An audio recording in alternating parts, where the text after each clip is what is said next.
Okay, good afternoon, ladies and gentlemen. On behalf of Manila House, this is Bambina Olivares, the Director of Programming, welcoming you to today's webinar entitled Detours, a conversation about art. This is a very special webinar for us at Manila House because we get to feature 4 of our members who are all exceptional artists. Jay Yao, Tracie Anglo Dizon, Carlo Calma, and Wonhee Delgado, or whose recent artwork is currently part of an ongoing exhibition at Leon Gallery under the auspices of another friend of Manila House, Derek Flores of DF Art Agency.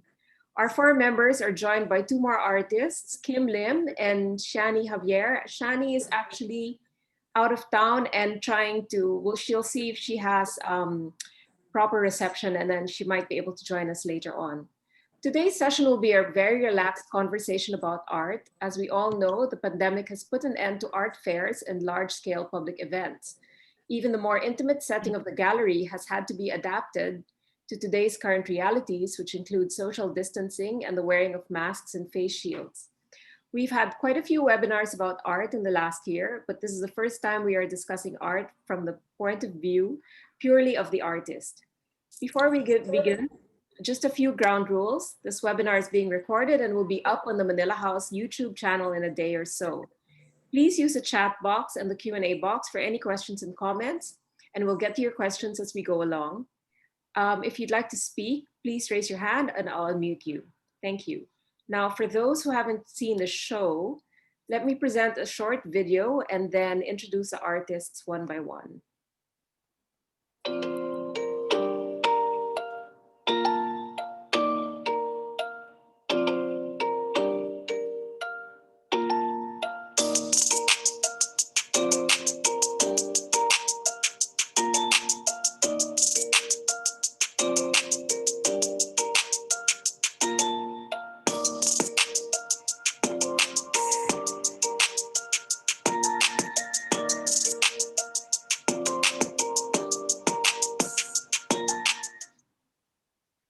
Okay, and I'm just gonna go through now a little bit of just a quick run through the artwork, so you could have a better idea. You can see it more up close. Just give me a second. So as we said, joining us today, Carlo Calma, who is an architect, an interior designer, and an emerging visual artist, deemed as one of the Philippines' bright young stars. He finished multidisciplinary courses in sculpture, painting, and light design at the California College of the Arts in San Francisco, and graduated at the Architectural Association School of Architecture in London. So these are some of his works that are on show right now. So it's purely sculptures using aluminum, metal, and concrete with a wooden base. Carla, how many pieces did you have? Is Carla there? Okay. Right. Then we move to Tracie Anglo Dizon. Tracie is a creative director turned painter and has dedicated her productive years in the arts. She makes her mark by deconstructing the history's preconceived notions of artistry and grandeur. Such talent was exhibited in her latest solo show at Pablo Gallery entitled Ornament and Crime, where she rummaged and defaced her painting of pristine Chinese ceramics with vibrant streaks, powerful strokes, and drips, thus challenging the idea that a painting has to be flawless, perfect, and impeccable. So these are Tracie's works. Tracie, your medium is oil and acrylic on canvas, right? Yes. Sorry, I can't see. I think it froze, or I don't know. Oh, I can't see. Is it anything? Are you guys seeing something? No, I don't see. No? No. I don't know what's happened. Let's just go straight to, let's just go and talk. Maybe it's probably easier. Carlo, are you there? Guess he's not there right now. Okay.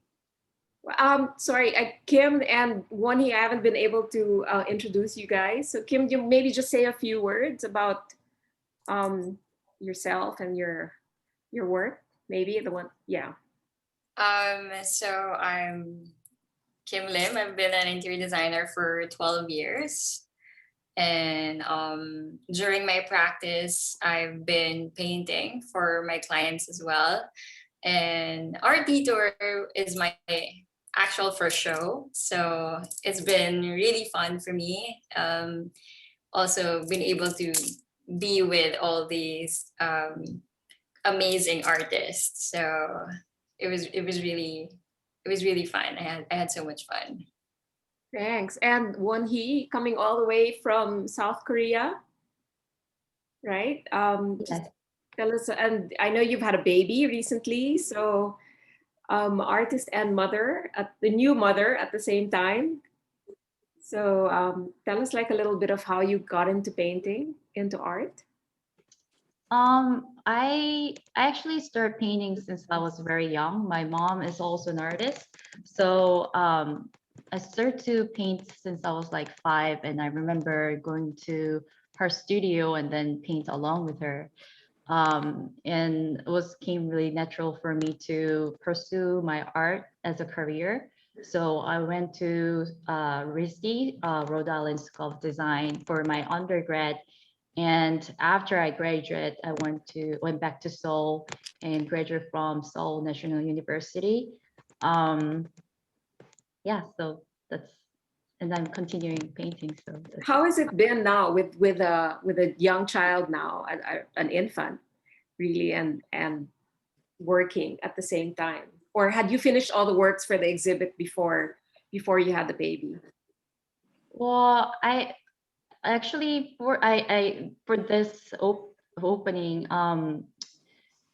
I had 5 total of pieces, and 4 pieces are already finished, and I was on a process finishing the last piece.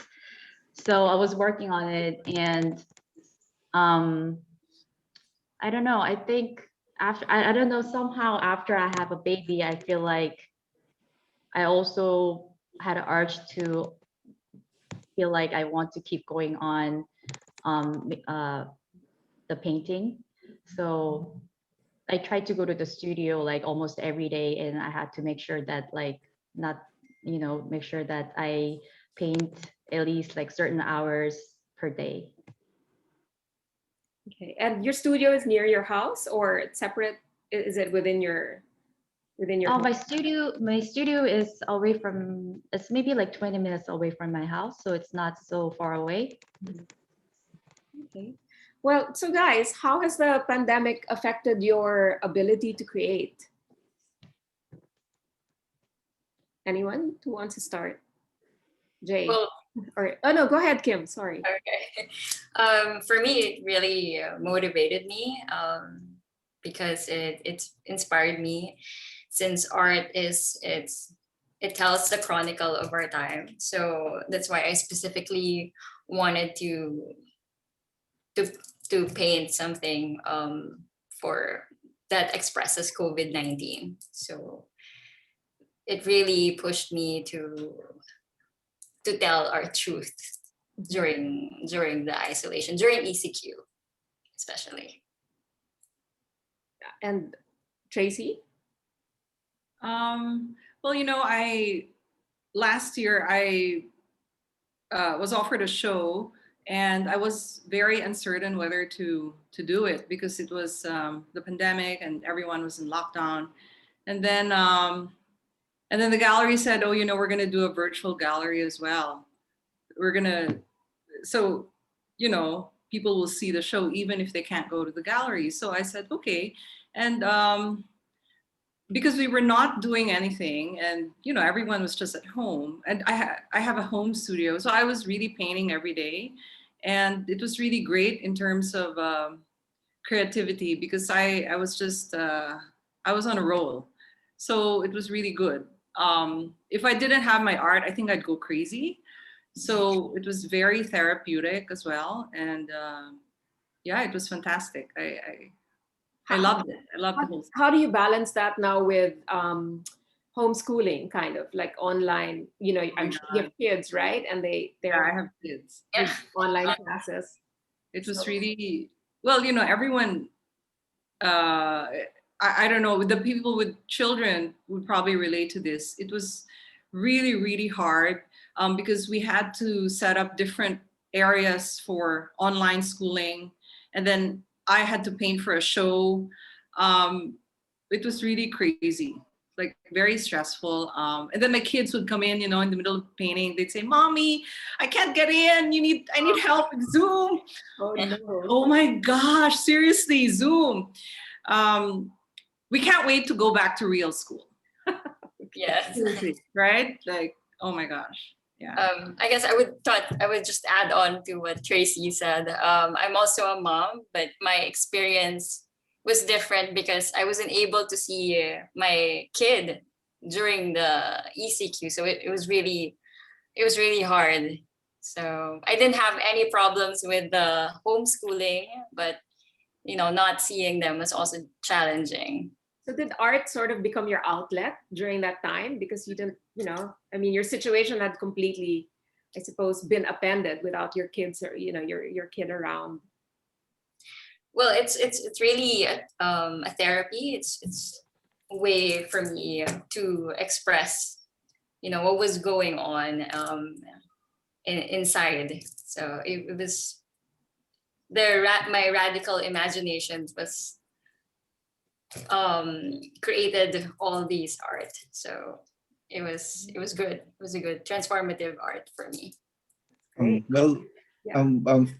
Bambina, for me, I also kind of relate in that kind of subject because for me, actually, I'm pre-pandemic, I was really focusing on architecture. Really, I was more architecture stuff.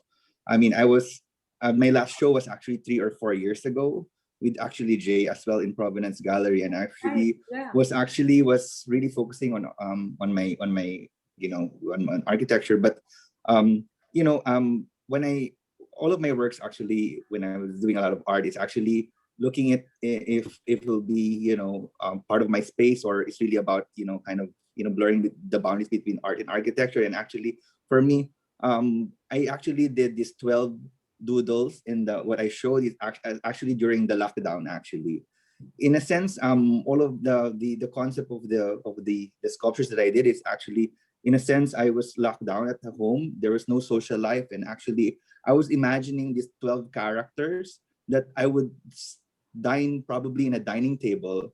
And actually, it was not really meant to have a show, but Derek saw it and say, "Oh, let's have a show with it." And actually, it was supposed to be just for my house. I was actually just, in the lockdown and just really thinking of and just trying to, trying to create doodles, and then actually that turned out to, making these aluminum sculptures.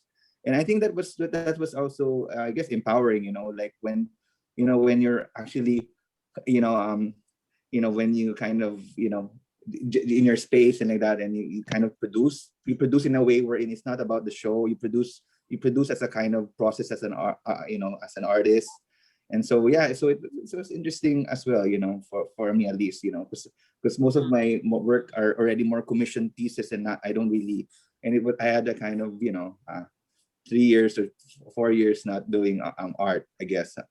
I remember you interviewed me at one time during the first lockdown. Right. Yeah. What were you doing? Like, what was like that? And actually, those were the times that I was, trying to be a bit productive as well when you're kind of constrained. And I guess when you're also have, sometimes silence actually will come out with some more like creative outlet and stuff like that. I guess. But were you working at home?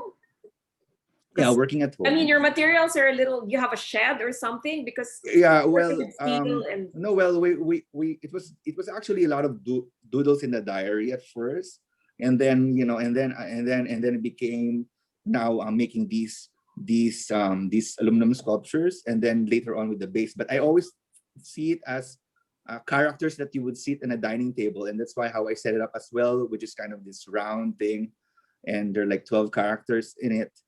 And it's kind of an intimacy. It's a different intimacy as well, because they're kind of lower than a normal sculpture. They're lower, so it's like when you sit in a couch or a sofa, it is how we're gonna talk to, so all of these are about scale as well. So yeah, I guess, yeah. So I guess I was, yeah. So I guess I was, mentioning that, it's yeah, like the process that I did it also during the lockdown, and it was, yeah. where did the welding? Where was the welding done and all that? Actually, I was doing a lot here because actually even now I'm continually renovating my house now. Actually, right now there's even 20 construction workers right now here, and so I've done it here in my house.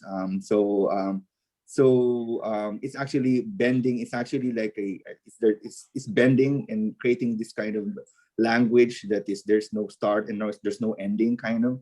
But I always think of it as kind of these characters that you see in the dining table, and they're like doodles. They're just imaginary kind of characters, you know.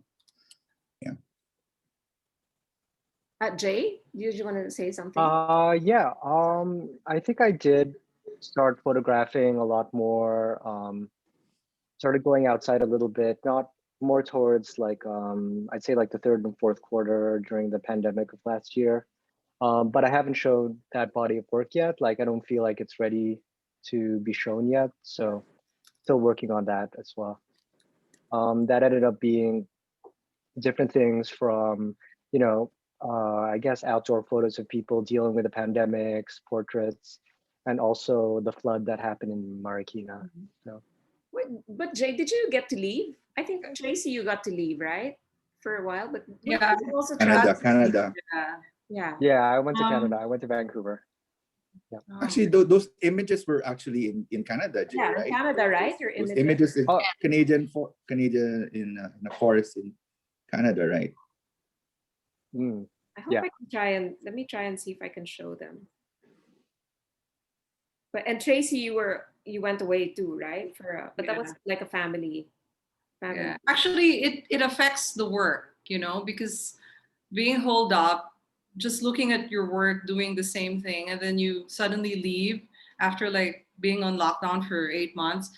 When I came back, I said, "Oh, I'm ready to take this into a new direction." So it does affect the process and the way you think as well. So breaks are really good for art. But I think just to our attendees, like behind Tracie, behind Kim, and behind Wonhee, you can see samples of their work. I think Kim, the one on your This yeah, one. that's yours. Yeah, and then Wonhee, and so just sorry, I couldn't figure out the screen share earlier, but Tracie's work is very similar. Like the work that appears at the exhibition currently is very much like that, kind of like the deconstructed Chinese vases. And Kim's also, and Wonhee is really interesting. I think your images, you have animals, and then it's kind of a little visceral as well, and then there's a little bit of fantasy. So do you want to like talk a little bit about that? Sure.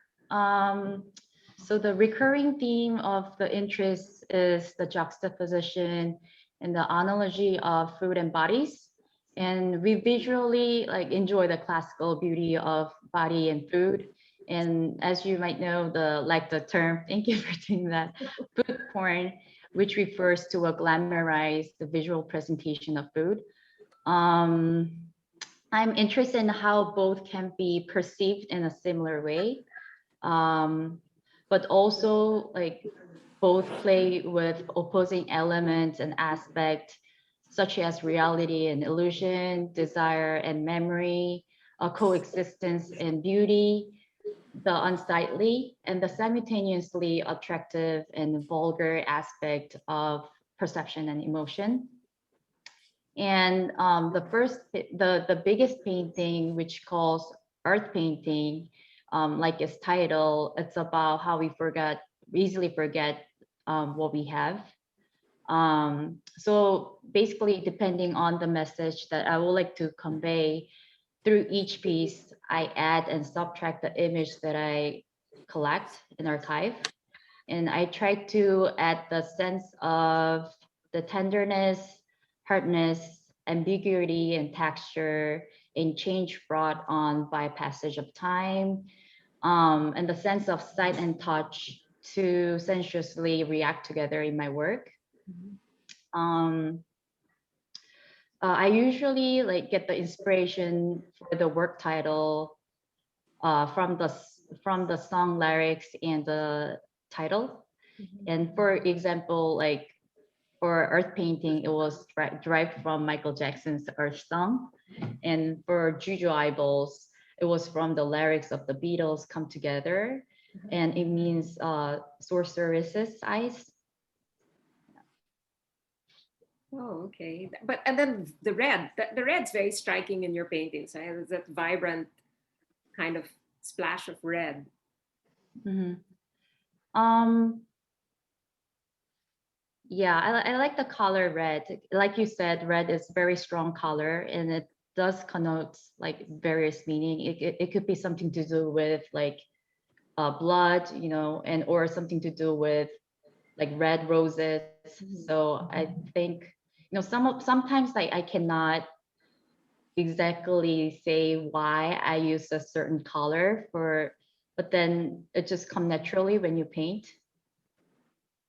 And there was one painting. I think. Sorry, guys, but this is not very good. You Yeah, can't. that's the art painting that I mentioned earlier. And it's got. I remember I was speaking to your mother-in-law with Helen, and we were trying to figure out what this thing was. If it was it looked like a body organ, right? If it was a heart or a liver or Yeah. you know. So we couldn't quite tell. Yeah, can you reveal what it was? Oh, it's actually was a chunk of steak. A chunk of steak. Okay. It was a chunk of steak, but then I sort of wanted to leave it not fully finished because I just thought that like I like how you say, oh, it sort of looks like meat or it looks like organs. I like the how viewers The think, ambiguity. yeah, the ambiguity and you know has a different perception just looking at the same thing. And Jay, if I wanted to ask also, but I'm so sorry. I should have thought about this sooner, but there's like a really painterly quality to your photographs. But you were telling me that you don't change the colors or anything. You don't retouch digitally. No, I guess it's really when you're gathering the data for it. Mhm. If you do an underexposure, you can gather more of the light that's coming in, that's hitting the sensor of the camera. So that's usually what I do. Okay, I have a question here from G Sika. She's asking, did the pandemic take your work in different directions? Was it transformative in any way? Kim, you've sort of answered that, but can I ask the others to chime in? Yeah. I think for my own work, I started the pandemic. The mood was very misanthropic. Like we were, it's antisocial, and they say art reflects society, and so I started thinking about definitions of beauty in art, and I started thinking, so does that mean that we're going to start, or like as an artist, are you going to start painting ugly art, or to reflect what's out there? And I guess you know it's exploring definitions of beauty in art, and also what happens when your perfect lives are transformed. And so I tried to relate that to the subject matter, sort of like a transgression against beauty. And I guess that it reflected the mood at the time. And so definitely the pandemic affected definitely my art. Yeah. So. Yeah, I guess it definitely did change my working style or whatnot. I had a lot of time to go back through some of my earlier archived work, because I usually photograph on a daily basis or whatnot. So really going through that and seeing some older images and doing more editing really helped me understand where I wanted to go, where did I want to take my work. Yeah. Did those photographs, did you take them recently on your last trip to Canada, or you've had them for a while? I guess it's an amalgamation between both. So some are earlier but actually all of them were pretty much from the most recent trip. Yes. Yeah.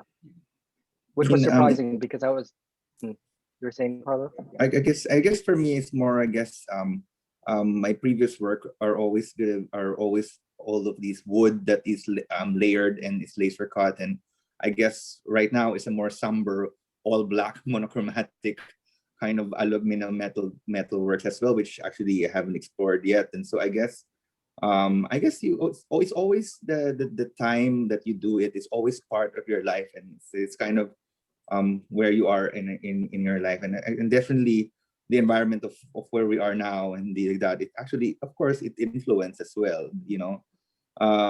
And definitely even the topics that you would discuss is the things that you're kind of thinking about during this time. And so of course definitely the environment is part of the kind of process of how you make the art, I guess. But yeah, I guess yeah. But let's pivot to the business of art. I mean, I know all of you have kind of day jobs or other jobs, right? I mean, it's not, I might be wrong, but I mean, it's not your main source of income or your only source of income, I should say. But has it changed the way you sell art, or are you still going through a gallery, or? Well, actually, that's the reason. That's why I haven't had the show for 3 to 4 years, because actually all of my houses, I always want to match a sofa with other pieces like that, and I always cannot get the art that I like to to do the space, because actually my spaces are very avant-garde. They're kind of very sometimes complex geometries, and sometimes I need to put my own stamp there, and that's the reason. That's why I created these things. It's really for to put in my spaces more than anything else, you know. And so and also yeah, so it's really about that. And because I really believe that I really want, for my ideal space, I want to mix something local, something maybe Italian, foreign, something bespoke, something this is I want to create a kind of story in the space. And it's not like you're just you buy an Italian furniture and it's just copying from a magazine. You have to create your own story. You have to create a kind of mood and atmosphere. And these are the things. That's why they started doing art. Actually, those are the reason that I started art. So that's, in a sense, I kind of package it into my spaces, in a sense, and all of my work, I there's always like these small things that I do: a door handle that is kind of artistic, a mailbox, a clock, all of these things, and so all of these kind of small scales that I can play with, which is kind of fusing art, I always do. And that's why these 12 characters, in a sense, are actually, I always think of it as a side table and a sofa, something that you can actually talk to, in a sense. And it's kind of all of the furnitures now Italian are actually quite lower than normal. I don't know why, but the scale now is not, and it's all like kind of curvatures. And so I kind of want to have a different intimate things with art, or my sculptures, I guess. So I guess this is the why that I make them. It's really for my spaces, I guess, no. And I think it's interesting. I think it's fun. It's fun, and it's fun. It's a fun thing to do, to tell a story. Definitely relate to Carlo. As an interior designer, we conceptualize all these spaces from nothing to something, and up to the last detail. We just want to be part of that design, and putting the right color, the right detail to it just unifies and makes everything cohesive. And so we just want to put a stamp or a signature to it, may it be an art or a sculpture. I think that just really makes the space complete for us as a designer. I think in terms of monetizing our art, because it's not our main source of income, it's, for me, it's even more honest, because we're not thinking about anything else or what others would think about our pieces. It's really more of what we want to express, with ourselves. So I think that's even better. But do you find any resistance from your clients? For example, if you're doing an interior and then you say, "Oh, I have this piece," or they kind of know, like with Carlo, you're very established, right? So they know your style and But your they can pick actually. They pick with me. I don't force anything upon them. So it's a mutual agreement that they Yeah, both like yeah. the piece to put there. When you do houses, it's really it's an intimate conversation with them, and you don't force a lifestyle to them. You Yeah. just work and try to emulate that. You still be your authentic designer, putting your stamp there, but it is, in a sense, I never put something there that they don't like. But I think what is important is that you explain what is the concept, and then they'll understand why it's there. Mhm. That there's a significant story why it's there, and it's to complete that story. Or so yeah, so yeah. I agree with what Kim said. Because art is not our source, of income. There's more freedom in painting just what you like, or what means to something, what's important to you, or like as a form of self-expression, and so there's, because you're unencumbered by financial pressure, that you have, well, me personally, I experiment, and yeah, I don't really see it as a to make money. But having said that, it's such a thrill, of course, if somebody buys your painting, right? I mean, and especially if it's a stranger, if a stranger buys your painting, it's the highest form of a compliment. So It's yeah. a different kind of validation without any kind Yeah, of without any, that to me is a big compliment. Yeah. But how do you sell your works? Are you selling them through the shows, or do you have people, because I mean, other people who are, I suppose, full-time artists, they use Instagram, they're using now all these virtual platforms to advertise, to show their work, and then they get contacted, or or I guess some have managers or galleries, so are you actively like using any platforms to sell, or you do it for a show or a gallery that you worked with? I think I always painted, and I always did art, but I never showed commercially. So I guess everything just happened. I just got invited to join a group show, and then I did solo shows. So I guess through galleries, yeah, through galleries, or commissions. That's really but yeah, it's a journey, right? Art is a journey. So I think what's important is to do what you like. I mean, not what other people like. So Yeah, I think just after what Tracie said, definitely it's been viable for me in the past before doing photography or whatnot. I also practice as a graphic designer, designing books, so that's been helpful at times as well. But I do enjoy that freedom of being able to create a body of work and contemplate on it and think about, especially with the photography and being digital, unlike painting or whatnot, there's that whole step and process of like physically manifesting the works or whatnot. So, but previously than that, it's just having this entire archive of like tons of photos that I've taken over the years. So it's a And bit I of a was different process. and I was telling Jay, I really love Jay's work now, and I was looking at it, and there's so much layers. I feel like there's so much layers, and it's like a 3D popping. I said Jay, it's like I really love I really love Jay's work. This show actually. Yeah. it's very painterly. Yeah, exactly. And I love Yeah. Popping is perspective. really popping. Not there's no symmetry. It's asymmetrical, and I love the composition. And it looks like there's a certain. It's very effortless. Oh, thank you. I love it. I love it. Oh, and the colors are really like Colors are really, mesmerizing, right? Yeah. Yeah. And Jay, for those who don't know, Jay has work in his work has been acquired by Asian Society and the collection of Asian Society in New York, right?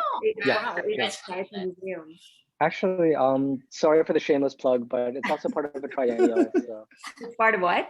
triennial. Oh, No, it's triennial. okay. I told Jay that the Homecoming series should already be a book. You know, it's really a book, a very good book of our culture and heritage, really, right? Sure. Yeah. But how did you Maybe one guys day. all come together for this particular show? Well, Derek, is Derek Derek. here? Derek Is Derek Moore. here? Yeah, Is Derek Derek. here? So he invited you all to Yeah. get together Yeah. and come up with this. And how much time did you have to prepare for this? when he invited me, I only had the black and white painting, and so I decided to create a series out of it. So it took me maybe 2 weeks to create the others, but I'm happy that he did. He invited me. I'm happy to be part of the show. You had 2 weeks? Um, Wow. Yeah. wow, weeks. And Last year, actually, we Jay and I had a exhibition at the Assumption College. It was a fundraising art fair. So this is the second time I did the show with Jay. what was your first show together? Oh, I was. I had a, go ahead, Wonhee. Yeah. It was a fun. It was fundraising art fair at the Assumption Oh, College. that's the one. Okay, and this is the second one. Sorry. This is from Doris, so just who's the chairman of Asian Society Philippines and Manila House. She's just just clarifying Jay's plug earlier. Asian Society New York has organized the first ever triennial. Is that how you say it, Jay? So we are so proud. Jay has been invited to represent the Philippines. There you go. Yay! Congratulations. And I have a comment here from Tonico Manahan. Congratulations for getting all these young creative geniuses together. Not only do they express themselves through their art, but are great at verbally expressing themselves. My question is, what's next for this group, or is this a one-time thing? Well, we hope it's not a one Yeah, time. yeah, no, Yeah, I'd be fun. Yeah. I think the dynamics is really fun and good as well.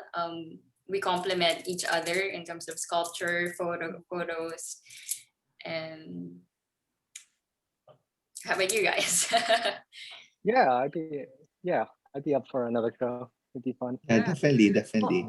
I like the fact that how everyone has a different background. So it's in terms of like using the different materials and methods, I think we can learn from each other. And if I couldn't go to the opening, as you know. So if I were there, like I'll probably would ask a lot of questions to you guys, and I also would love to get the feedback from the other people. So it would have been really nice.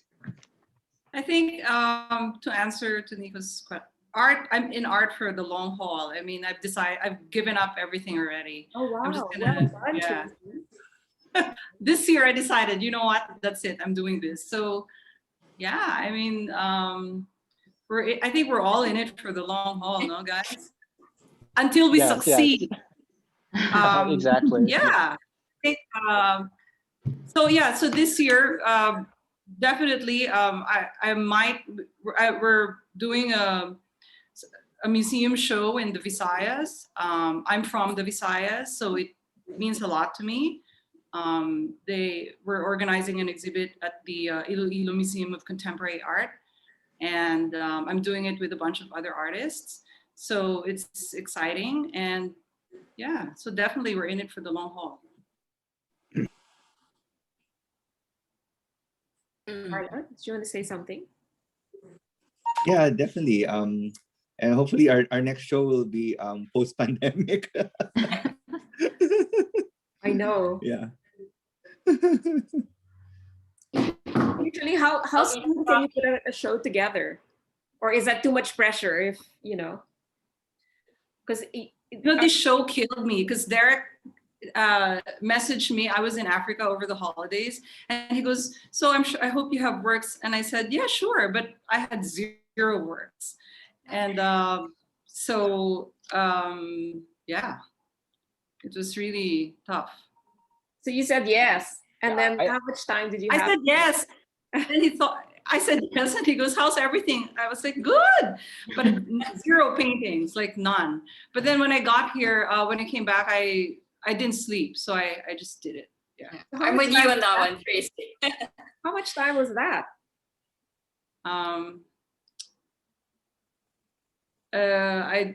I think it was 3 weeks, and then yeah, nonstop painting 3 weeks, and then he said 4 paintings, and I couldn't do the fourth one, so I did a silk screen for the fourth one. That's right. Yeah. Wait, I'm just trying. I think I might have it here. I just tried to download some things because I feel really bad that I didn't.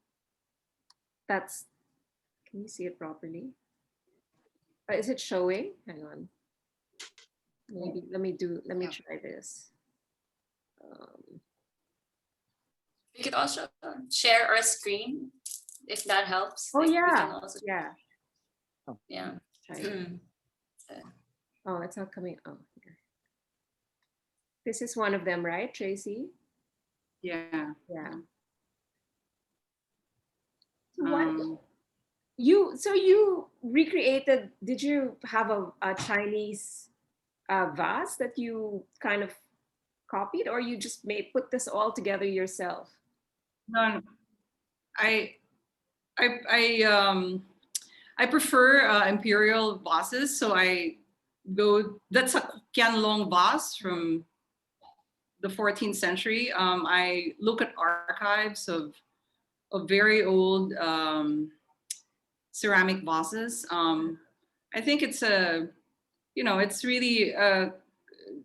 I like to straddle the line between figuration and abstraction, and so I like the realistic rendering, and then I break the illusion by doing the abstract gestural strokes.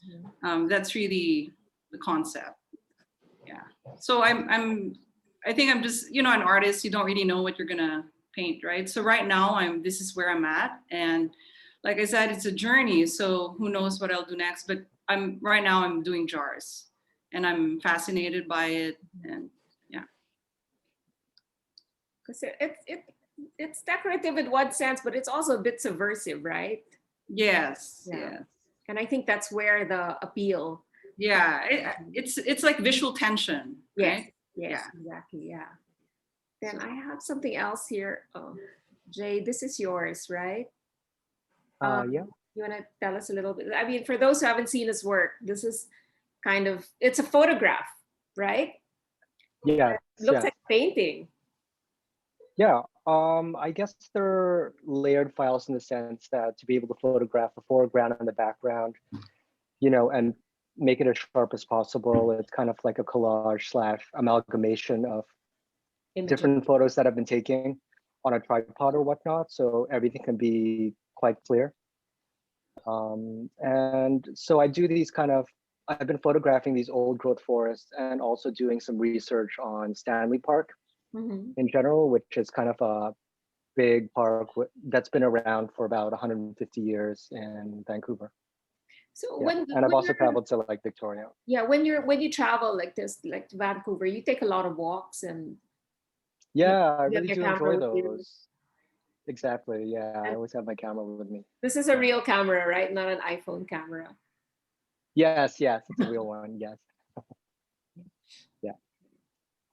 And then I have one more here. I think this is Wonhee's, and yeah, right. This is the one. This is the one with the bears, and there's meat, right? There's meat again there. Meat and pink roses and polar bears, all different elements. So basically, like since I mentioned about like what, you know, my work in general, like if I talk about the process of my work, I actually get a lot of images from shuffling through like art and design and fashion and the lifestyle and culinary, even like porn magazine and the books. So I tend to collect the ones that questions and connotes the expanded meaning other than what would be on the surface. Um, so those are the like all the images that I use in the painting is one of those collected images that I got from all those magazines and books. Is there any particular meaning for like the polar bears, or and it looks When like I was eating when I a was eating really, something like there? during that art painting, I was in the phase of thinking a lot about like global warming and like how humans are like, you know, being harmful to the nature. So it's about like nature versus human, Mhm. and yeah, the meaning is sort of something like that. And then Kim, you want to share? I have something here from you. Let me just try to send it now. Okay. Hang on.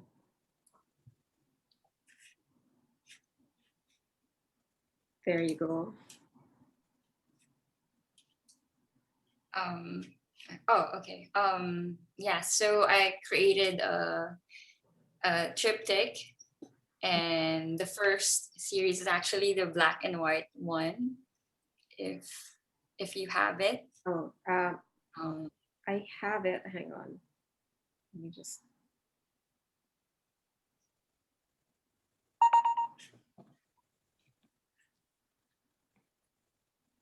It's here.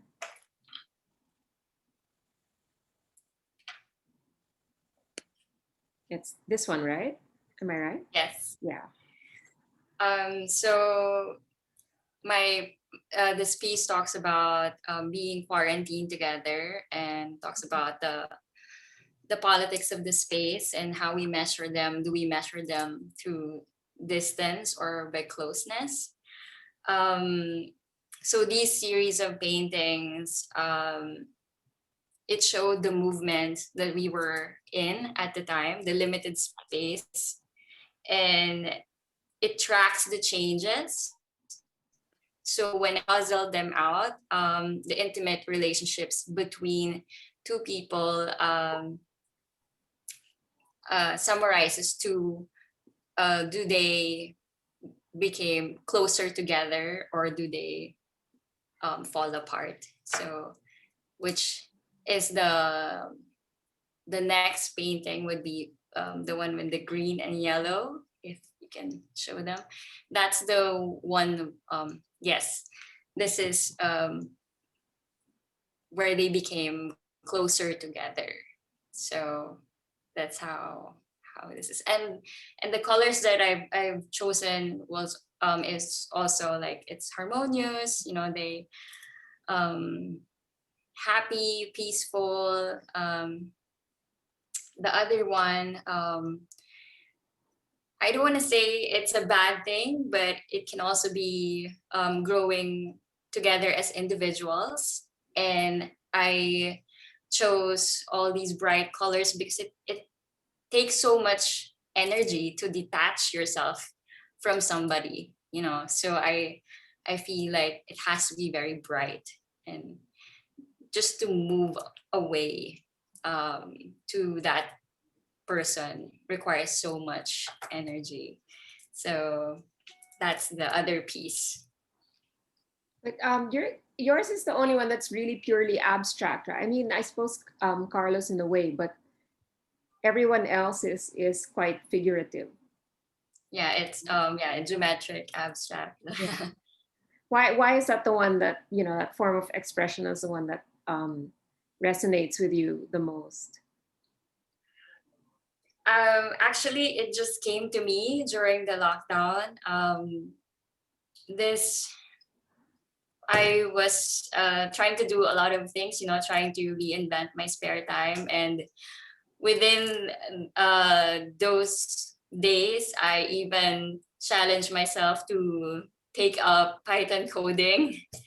So I think that has a lot of influence on the first art, which is kind of signified how these two individuals sizing up each other, decoding each other basically during the lockdown. It plays a lot on that idea as well. So from that piece, I thought, this can only go two way, two direction. It can be um, you became stronger together, or you decide that we're different. Yeah. So yeah, so the And Jay, you're not necessarily, I mean, there's almost like there's an abstract quality also to your work, right? I mean, it wasn't, I suppose, intentionally abstract. Hang on, let me look for it. Yeah. Yeah, I think I enjoyed, especially when I was photographing it, kind of abstracting it in that sense. I guess also thinking just my background at Hampshire College and my liberal arts degree, we read a lot about like postmodernism and especially how our thoughts are conveyed, especially through our backgrounds and education or whatnot. But of course, times have changed, and even past postmodernism, there's now like metamodernism or post-postmodernism, which I guess is other ways of thinking of, image making or whatnot. And I guess images these days are so abstracted anyways, like anybody with a mobile phone can pretty much take a picture of something and completely change its meaning in some capacities. So, which is pretty surreal. Then let's move on to, let me just show you Carlo's work with Wonhee's work in the background. And Carla, you want to talk a little bit about this? Well, personally, when I talk about this work, it's really more of a collective than individual pieces.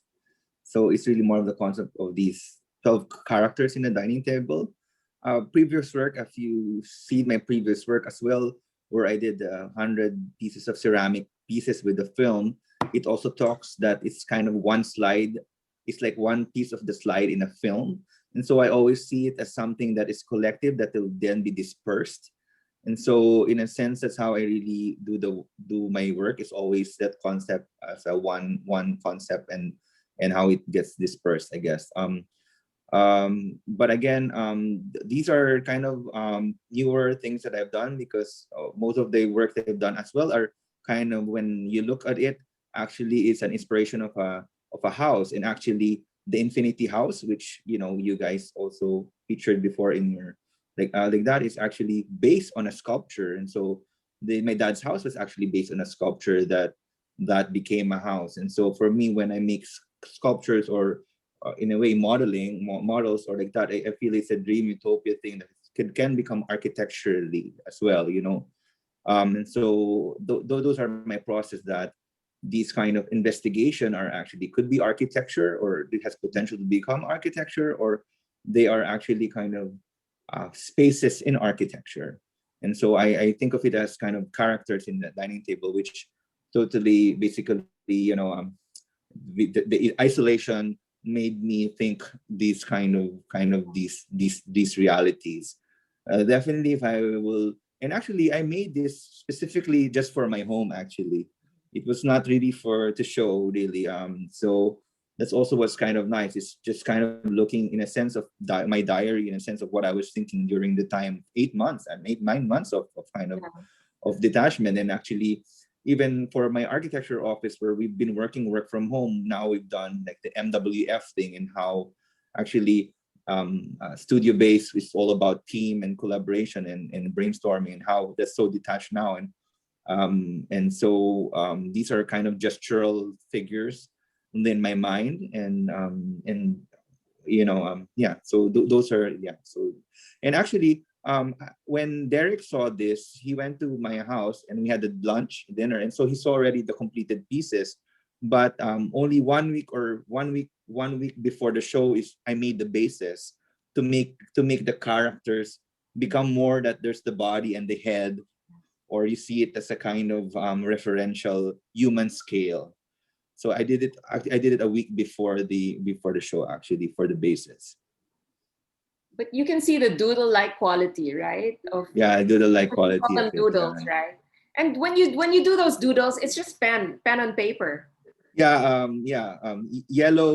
tracing paper with Uh-huh. with the pen tracing paper, and it was just doodling, and then of course, as for the 2D faces become now 3D. You Yeah. experiment now with paper clips, and like a little bit, and then in a larger scale. So out of the 12 series, actually, the number 8 is actually I'm making it as a really big scale, almost like 9 or 10 feet, Uh-huh. which it didn't arrive. I mean, I was supposed to make it really, really big, as if there's this monster in front of you. So the number 4 or 5, the one with the, if you see the one with the one with the hand, kind of like a hand with the thing, is the number 4. The number 4 or 5 will be the bigger one.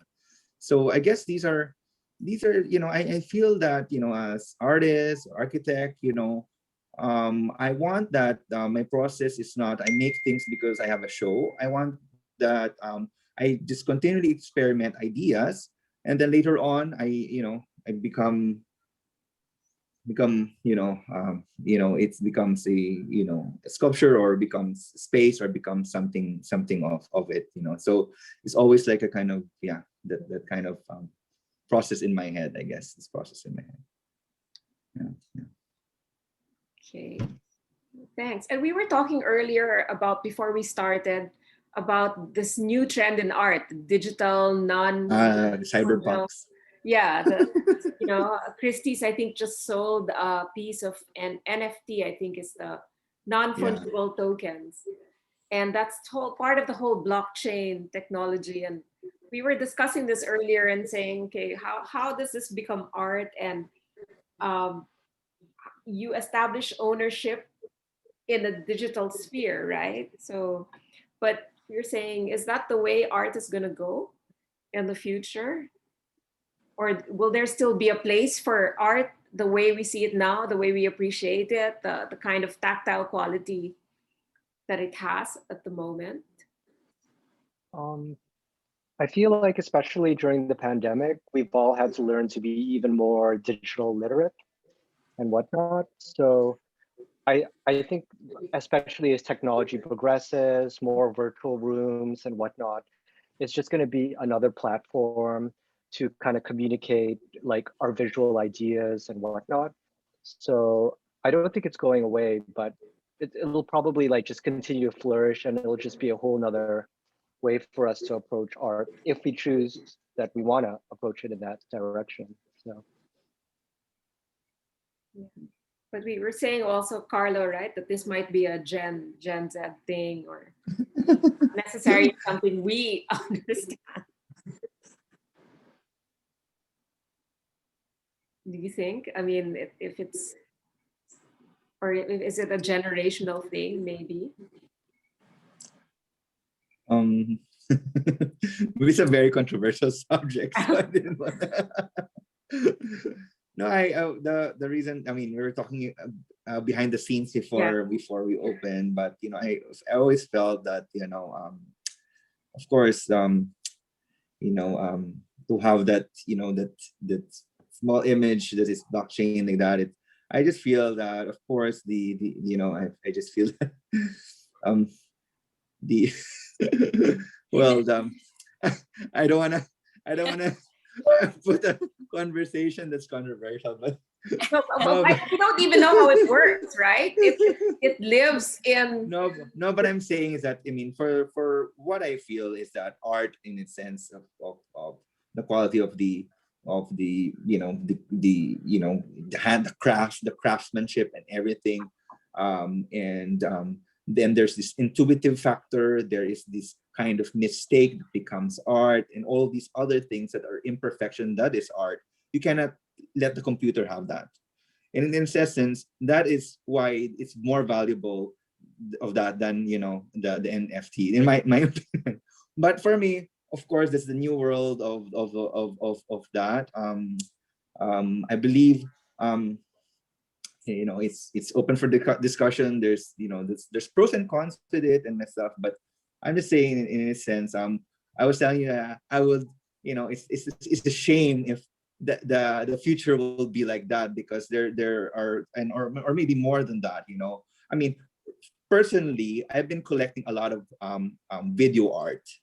Even Ciane has been actually making art that is with video, with the phone QR code, with all of that stuff. In a sense, that it's kind of that level, right? And I like that interactive I like that kind of and actually I really hate people asking me what is your art about, because I feel that it should be with everyone has to and can interpret in their own memories and all their eye. And because I if I mix something and it looks like Mickey Mouse or cheese or like that or like this, your memory makes it because of the geometry like that. And for me, I would not say that is right or wrong, And so all of these kind of chances like this, and that's for me the beauty of art. And so for me, that's why, so that's in a sense, anyways. Anyways, I'm blabbing now. Help me guys. I think art is already subjective. No, because I was saying about the NFT, right? The cryptocurrency art, and I felt like, you have the emojis. Actually, it's an avatar emoji. The thing about that is just that what's nice about that, I guess, is more the trademark, right? So it means that all images now is you own it. But internet that's why there's internet. It's free. Images should not have copyrights, in a sense too as well. But anyways, my opinion. I'm not gonna force it, my opinion onto anyone. But I think technology makes it difficult. It's harder, I think, to tell good art from bad art, and who are the arbiters of taste. Are they reliable? Are they valid? I mean, there's so many questions, and they're all controversial. And I like having discussions like this, but not now. Yeah, I know. Yeah.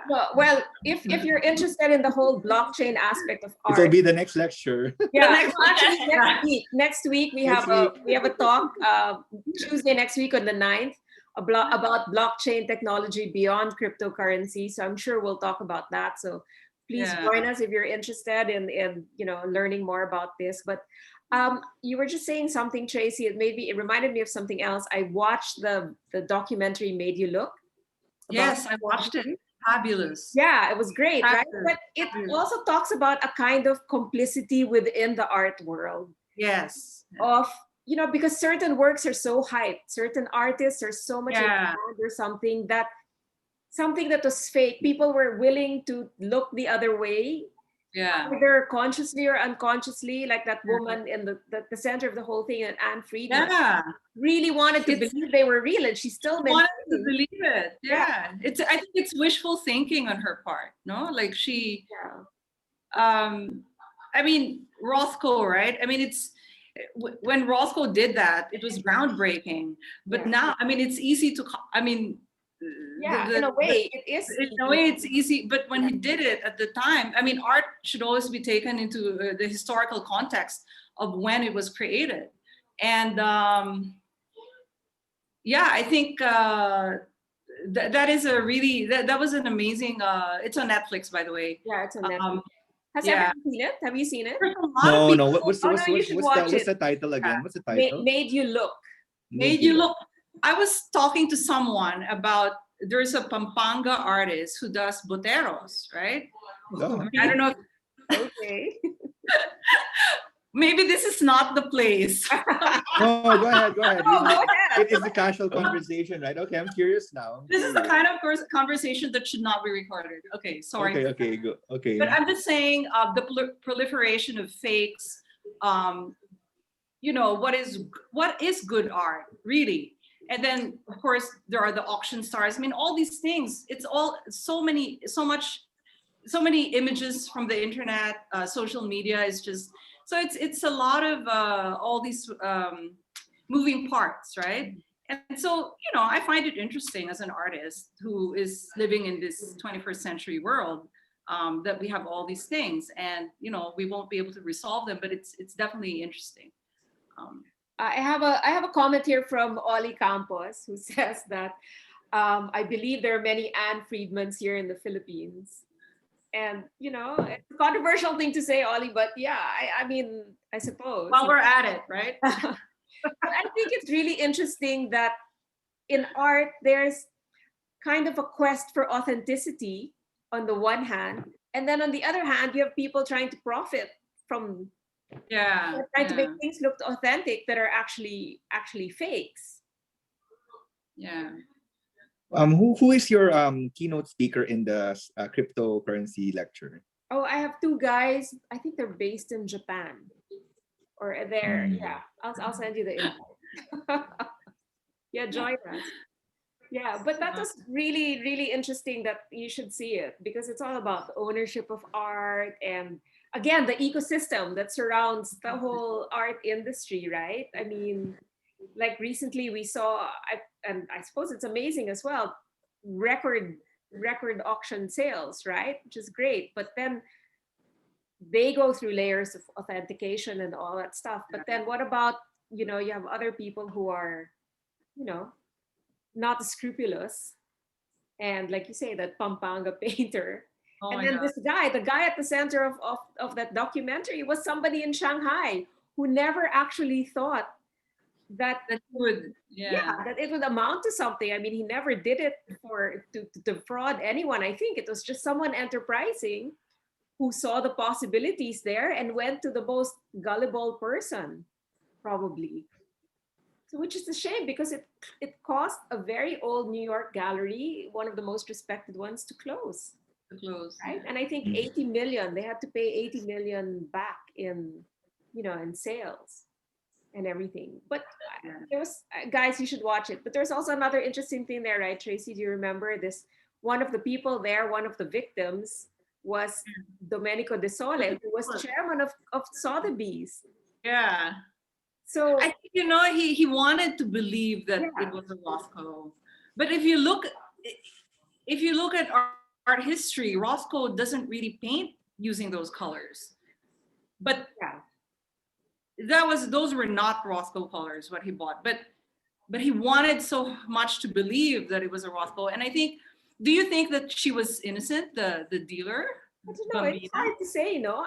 I don't think so. If you're a dealer at that level, you have to have a certain amount, you know, level of scholarship behind you. Yeah. And you kind of have to know that, you know, deep down. But then apparently it says there, it said there that that was never part of her portfolio, right? They started out with old masters. Yeah. And Yeah. so that was the most profitable, I think, segment of the market. Always the resale value and everything of Pollock, Rothko, and all that. So Yeah. I guess she wanted, when she got the opportunity, she just wanted to jump into it. Yeah. I don't know. Yeah. It's hard to say, although she maintains her innocence to this day, right? She maintains it. She always She believed wants they to were prove real. her innocence. Yeah. She even opened a gallery. Yeah, I she opened another gallery, or Yeah. consultancy. Yeah, I yeah. think it's wishful thinking. It's like wanting to believe in Yeah. something, you know. Well, as Ollie says again, that there are just too many people who want to own art of famous artists, famous. So there are those who take advantage of the wants of the collectors, which is true, which happens here also. I think it happens Yeah. everywhere. Yeah.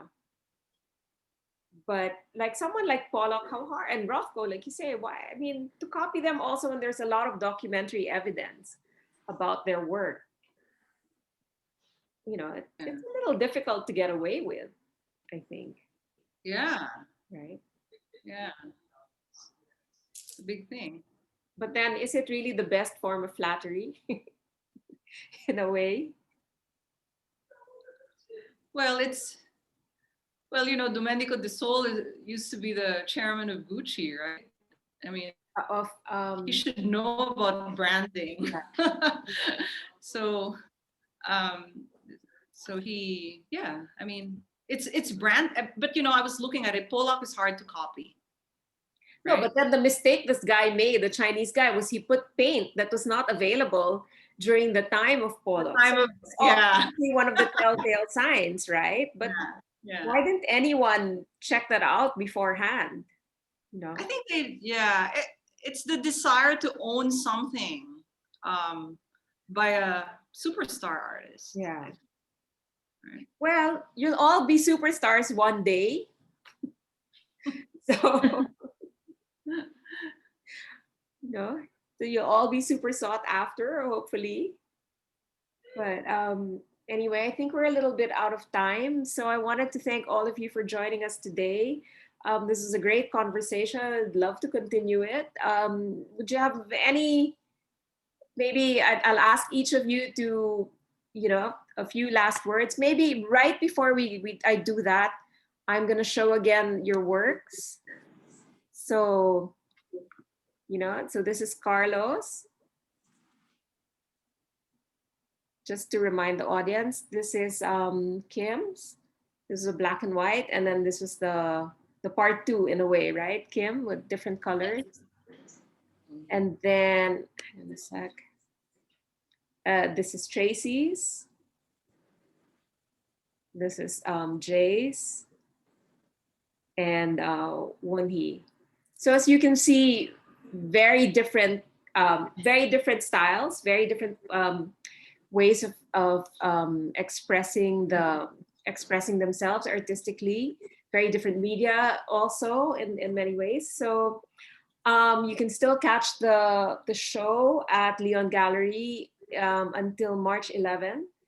And in the meantime, maybe can I ask each of you to just summarize what your experience has been for the during the pandemic, and how your art has evolved at the same time? Should I ask you to start, Jay? Sure. I guess I started just gathering more courage and seeing so much more. Seeing the Marikina flood, and then visiting it again a week later and trudging through the mud and seeing what people had to deal with, especially during a pandemic, was definitely incredibly heartbreaking for me.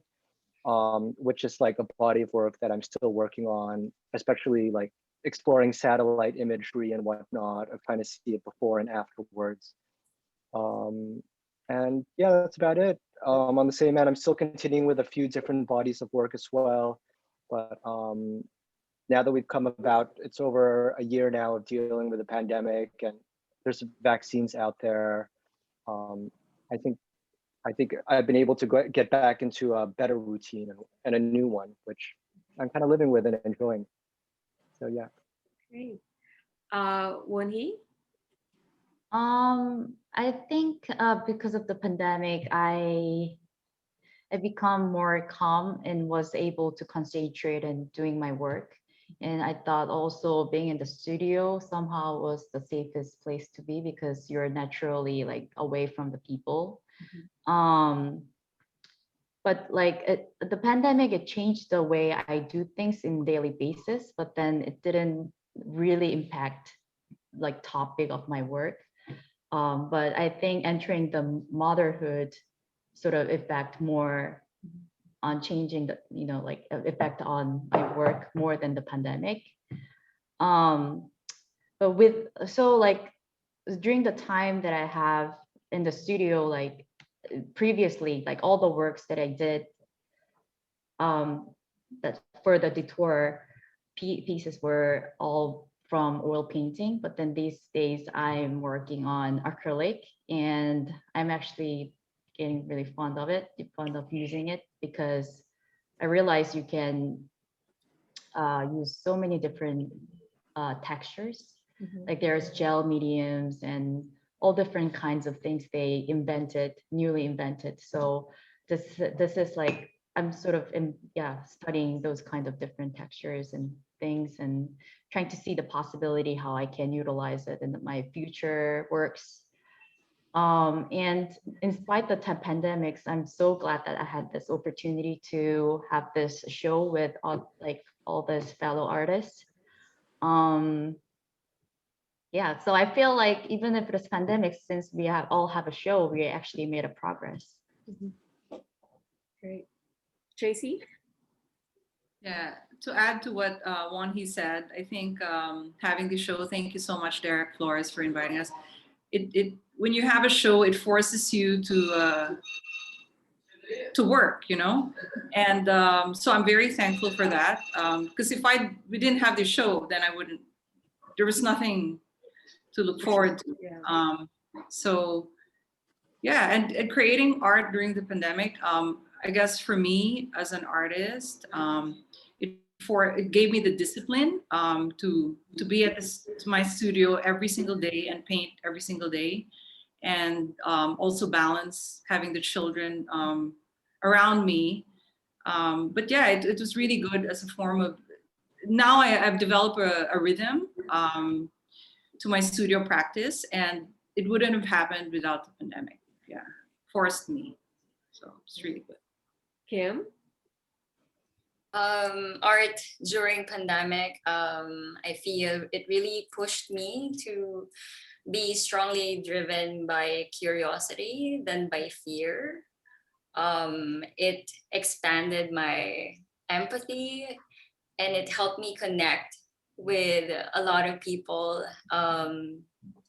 that might be feeling the way I am, you know, and the way I was at that moment. And I felt that art is so moving, and it should be in the center of conversation and how we would recover from this during and after the pandemic. So I think my next pieces would be about that. Arno? So we would just like to thank Derek for Yes. doing this. Yes, thank you, And then as Derek. well, thank you, Wonhee, for inviting us in Korea after all of this later on in pandemic. Thank you for inviting us, Wonhee.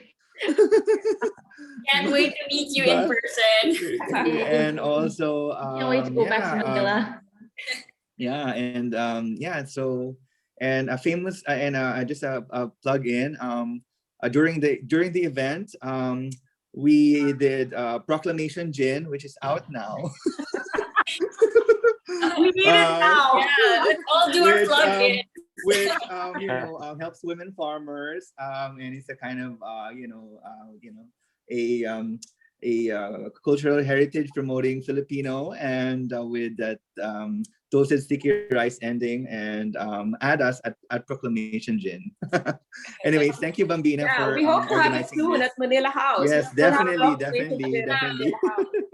Thank you everyone for joining us today. This is great. Obviously, you've had a good pandemic, creatively speaking, it seems like. So there's always a silver lining, as they say. And I think you've just chosen to express it on canvas and on steel, I should say. Or in your case, Jay, how would we describe the medium on paper? I guess they're G clay prints. Yeah. Oh, Let's. It's the real NFT. It's the real NFT. Okay, well, I hope to see everyone next week. If you're interested in blockchain technology, we'll see you next week, next Tuesday on the 9th at 5 p.m. And then on the 23rd, we have a webinar about women in travel. Three travel kind of specialists, boutique travel specialists, who will be talking about, being a woman in what was known to be like a man's kind of arena in terms of adventure travel. So that should be really interesting. So I'd like to thank you all for joining us today on behalf of Manila House. It's been a pleasure. Thank you. Thank you. Thank you, thank you, thank Thank you. you. We look forward to more and seeing more of your work. I mean, you guys are really poised for, for greater things, I think. And it'd be nice to see another show with all of you. I'm sorry we missed Ciane, but, hopefully we'll see her soon. So thanks everyone, and goodbye. Have a good evening. Thank you, thank you, thank you. Thank you. Yeah. Having us. Bye. Bye.